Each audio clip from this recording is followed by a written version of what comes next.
En esa casa dejé de ser esposa y me convertí en alguien que debía callar, que debía obedecer. Desde el primer día supe que mi suegra no nos quería, ni a mí, ni a mi hijo. Yo tenía una vida sencilla, pero era mía. Vivía con mi esposo en nuestra propia casa, pequeña, apretada, pero era nuestro refugio. Nunca imaginé que las cosas podían ponerse tan mal, tan rápido. Primero fue su trabajo, luego las deudas, después los silencios largos en la mesa, hasta que un día, sin muchas opciones, aceptamos lo que juramos que sería solo temporal, irnos a vivir a la casa de su madre, mi suegra. Ella siempre había sido rara conmigo. No puedo decir que fuera abiertamente mala, pero tampoco cariñosa. Era de esas personas que sonríen sin mover los ojos, que te observan más de lo que hablan. Desde antes de mudarnos, sentía algo incómodo cuando estaba cerca, como si midiera cada cosa que yo hacía, cada palabra que decía. Aún así, me convencí de que eran imaginaciones mías. Al fin y al cabo, era su madre. ¿Qué podría salir mal? La casa estaba en el campo, lejos del pueblo donde habíamos vivido siempre, rodeada de árboles viejos, con un silencio espeso que se sentía al caer la tarde. Desde el primer día sentí que no encajaba ahí. No habían fotos mías, no había espacio para mis cosas. Todo seguía siendo de ella, y era lógico. Era su casa, y nosotros parecíamos invitados que se habían quedado más tiempo de lo debido. Al comienzo, su trato fue distante pero correcto. Sin embargo, con los días empezó a cambiar. Me hablaba con órdenes disfrazadas de favores. Me callaba sin razón alguna. Ya que estás aquí, limpia esto, hazme el almuerzo. Tú tienes más tiempo que yo. Sin darme cuenta, pasé de ser la nuera a ser la empleada. Yo lo soportaba en silencio. Me repetía lo que tantas mujeres dicen. Es su casa, es su madre, es temporal. Pero el cuerpo no mentía. Cada día me sentía más pequeña, incómoda, como si no tuviera derecho a ocupar espacio. Fue en medio de todo esto que quedé embarazada. Recuerdo el día que se lo dije. Mi esposo lloró de alegría. Yo también, aunque por dentro sentí miedo, no por el bebé, sino por el lugar en el que estaba creciendo. Cuando mi suegra se enteró, algo en ella cambió de inmediato. Pasó de frialdad a una atención excesiva, casi invasiva.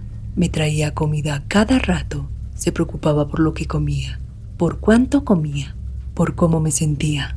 Tienes que alimentarte bien, me decía, por el niño. Al principio me sentía agradecida. Pensé que tal vez el embarazo había ablandado su corazón, que la idea de tener un nieto la había hecho cambiar. Pero esa sensación duró poco. Cada plato que me servía tenía un sabor extraño, difícil de describir. No era feo, pero tampoco normal. Aún así comía. No quería parecer desagradecida, ni crear problemas, hasta que empecé a sentirme mal. Mareos constantes, dolores que no podía explicar, un cansancio que no se iba ni durmiendo. Una tarde, mientras ella estaba afuera, decidí ir al médico sin decirle nada a nadie. El miedo a perder a mi hijo era más fuerte que cualquier otra cosa. El médico me revisó en silencio y me hizo varios exámenes. Volví a los pocos días y me hizo una pregunta que me heló la sangre. ¿Ha consumido algo que usted no haya preparado? Sentí un nudo en la garganta. Le conté lo de las comidas, lo de mi suegra, lo de cómo me sentía. Él suspiró, bajó la voz y me dijo que alguien había intentado provocarme la pérdida. No usó palabras directas, pero lo entendí todo. Salí del consultorio temblando. No le dije nada a mi esposo. Le mentí. Le dije que era cansancio, estrés. ¿Cómo iba a decirle que sospechaba de su propia madre? Desde ese día, empecé a vivir con cautela, con temor. Dejé de comer lo que ella me daba. Fingía malestar, escondía la comida, inventaba excusas. Y ella lo notó. Sus ojos ya no eran amables. Empezó a observarme más, a acercarse demasiado, a hacer comentarios que me ponían la piel de gallina. Las mujeres débiles no deberían ser madres, me dijo una vez, como quien habla del clima.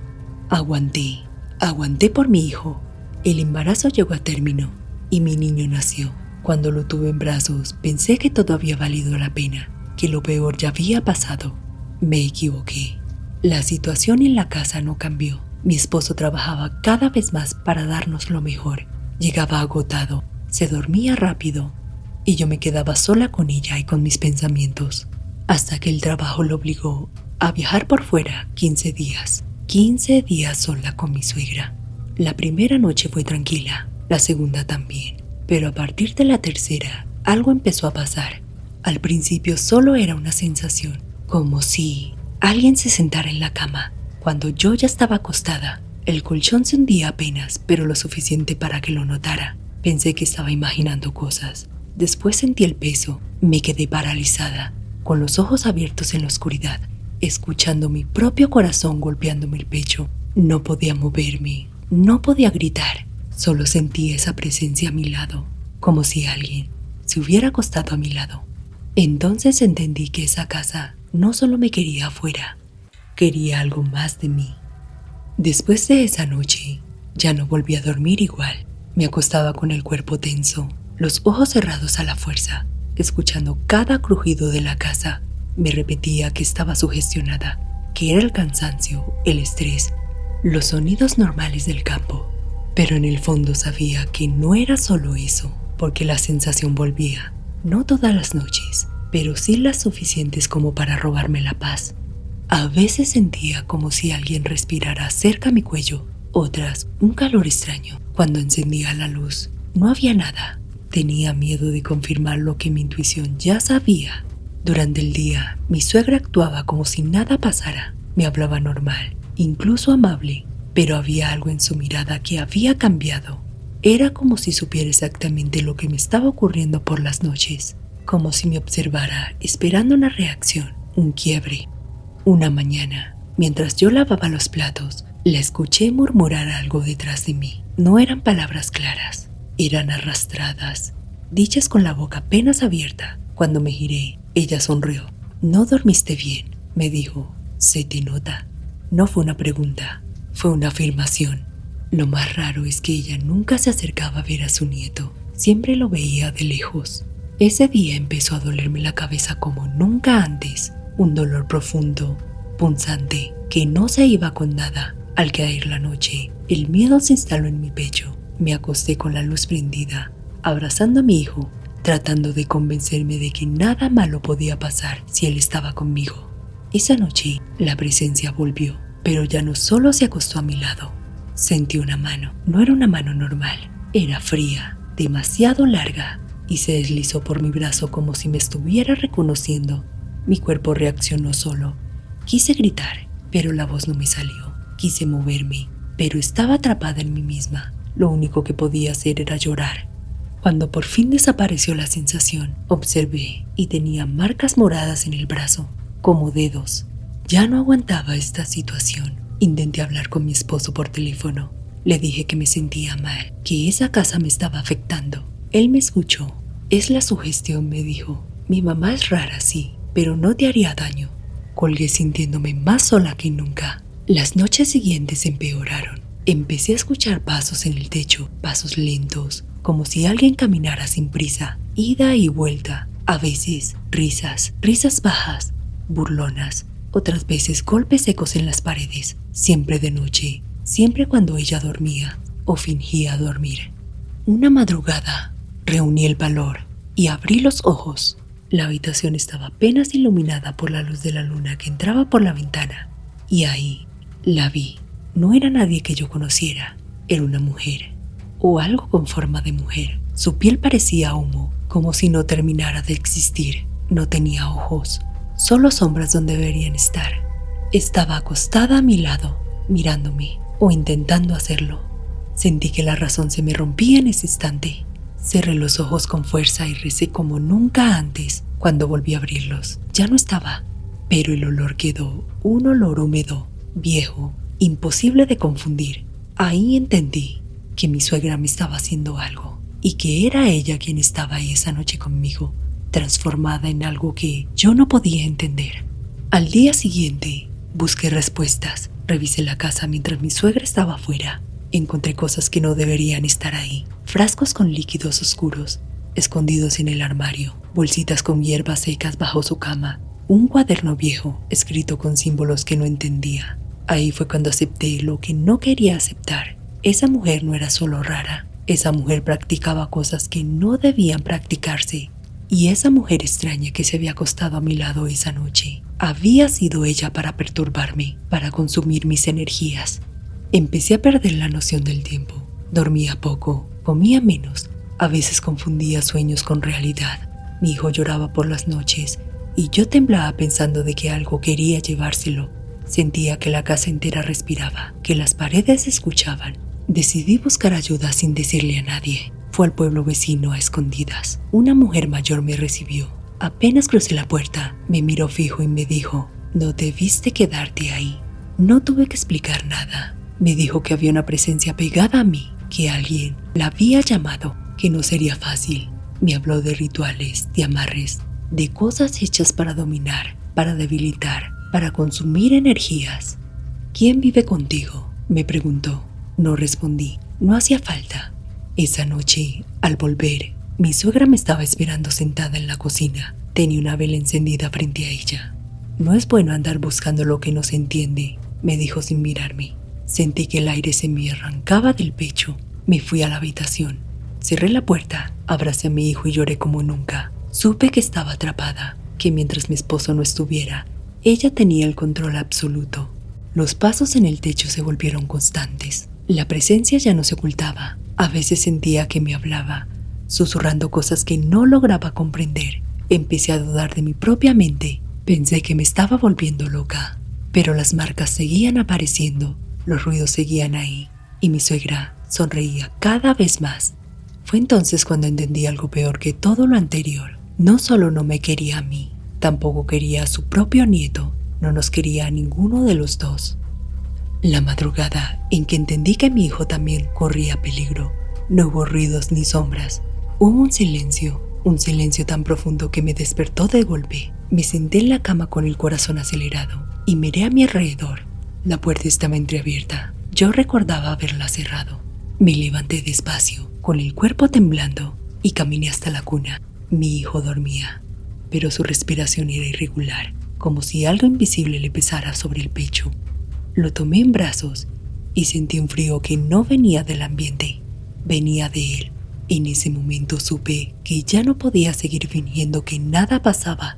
Esperé a que amaneciera. Cuando el primer rayo de luz entró por la ventana, fui directo a la cocina. Mi suegra estaba ahí, como si me hubiera estado esperando. Tenía esa calma que siempre me había dado miedo. No levantó la vista cuando le hablé. ¿Qué nos estás haciendo?, pregunté, con la voz rota. ¿Qué le estás haciendo a mi hijo? Ella sonrió despacio. No negó nada. Las cosas se pagan, dijo, y usted llegó aquí creyendo que podía ocupar lo que no le pertenecía, creyendo que podías enamorar a mi hijo. Sentí que el suelo se me movía. Le grité, le exigí explicaciones. Le dije que estaba enferma, que necesitaba ayuda. Ella solo me miró con desprecio. Tú nunca debiste estar aquí, repitió, y el niño menos. Ese fue el momento en que decidí irme, no esperar a mi esposo, no pedir permiso, no explicar nada más. Empaqué lo poco que tenía, tomé a mi hijo y salí de esa casa sin mirar atrás. Caminé hasta donde pude, pedí ayuda. Llegué a casa de una vecina del pueblo. Esa noche, por primera vez en semanas, no sentí la presencia. Dormí poco, pero dormí. Mi hijo estaba tranquilo. Cuando mi esposo volvió de viaje, fue a verlo. Le conté todo, desde el embarazo, la comida, el médico, las cosas que había encontrado. Le hablé llorando, con miedo, pero con la certeza de quien ya no puede callar más. Él me escuchó en silencio y luego negó todo. Estás confundida. Mi mamá no es así. Estás exagerando. Sentí algo romperse dentro de mí, no porque no me creyera, sino porque eligió no creerme. Le pedí que fuera conmigo, que dejáramos la casa, que protegeríamos a nuestro hijo. Me dijo que no podía abandonar a su madre, que ella estaba sola, que yo estaba viendo cosas donde no las había. No voy a aceptar que hables así de ella. Es mi madre. Ahí entendí que estaba sola de verdad. Intenté una última vez. Lo llevé a ver la mujer del pueblo que me había ayudado. Ella lo miró y le dijo que habían cosas que no se veían con los ojos. Él se levantó y se fue. Dijo que no participaría en esas locuras. Las noches volvieron a ser difíciles.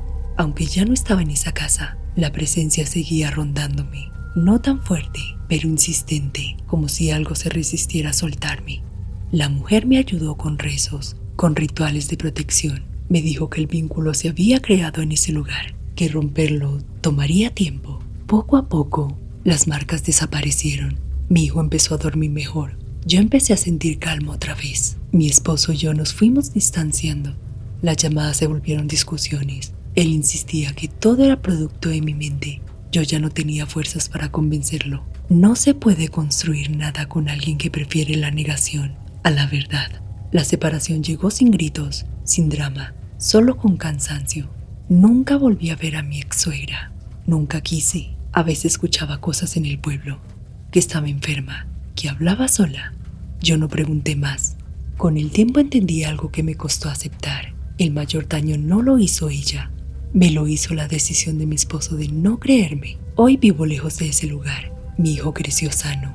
Yo sigo cargando cicatrices invisibles, recuerdos que vuelven en ciertas noches. Pero también aprendí a escucharme, a confiar en mi intuición, a no quedarme donde no soy bienvenida. Porque hay casas que no son hogares y hay personas que, por mucho que las ames, no están dispuestas a verte ni a salvarte. Y esa, al final, fue la verdad más dura de aceptar. Si has llegado hasta el final de este video, suscríbete para más historias como esta